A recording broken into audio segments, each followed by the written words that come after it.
بسم اللہ الرحمن الرحیم۔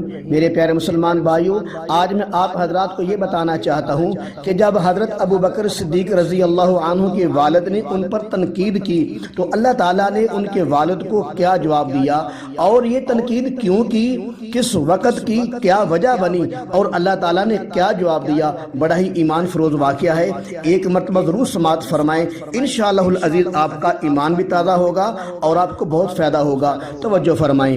حضرت ابو بکر صدیق رضی اللہ عنہ کو جب ان کے والد نے تنقید کی کہ اے بیٹا، تو کمزوروں پر مال خرچ کرتا ہے، اگر تم کو چودھری بننے کا شوق ہے تو چودھریوں پر مال خرچ کر، تاکہ یہ لوگ کل کو تیرے کام بھی آئیں گے، یہ کمزور لوگ کل کو تیرے کیا کام آئیں گے۔ ابو بکر رضی اللہ عنہ نے ان غلاموں کو آزاد کرنے کے لیے 87,000 درہم خرچ کیے تھے۔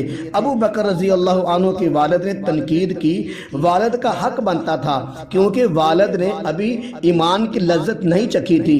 والد نے بیٹے پر تنقید کر دی۔ ابو بکر رضی اللہ عنہ نے عرض کیا، ابا جان، میں دنیاوی غرض کے لیے ان غلاموں پر پیسہ خرچ نہیں کر رہا، میں تو صرف اللہ کی رضا کے لیے پیسہ خرچ کر رہا ہوں۔ مگر والد نے پھر بھی تنقید کا نشانہ بنایا۔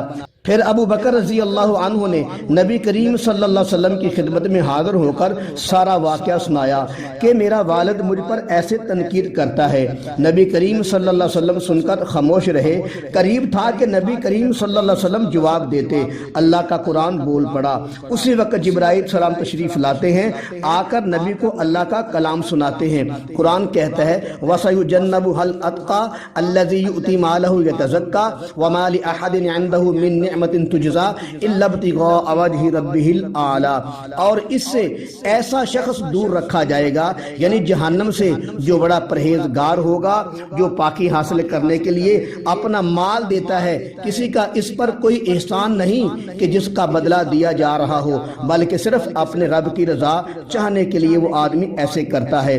توجہ فرمائے، اللہ نے اعلان کر دیا، اے ابو بکر رضی اللہ عنہ پر تنقید کرنے والوں، سن لو، میرا ابو بکر رضی اللہ عنہ اپنی ذات کے لیے پیسہ خرچ نہیں کرتا، بلکہ یہ سب کچھ اللہ کی رضا کے لیے کرتا ہے۔ میرے عزیز بھائیوں، ابو بکر رضی اللہ عنہ کے سکے والد نے تنقید کی تو اللہ کو یہ تنقید پسند نہ آئی۔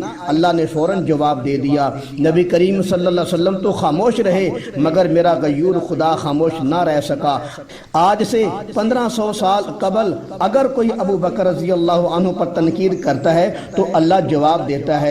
وہ صرف باپ نے تنقید کی تھی، ابو بکر رضی اللہ عنہ کو سمجھایا تھا۔ والد نے ابو بکر کو کافر نہیں کہا تھا، پھر بھی اللہ عرش سے بول پڑتا ہے۔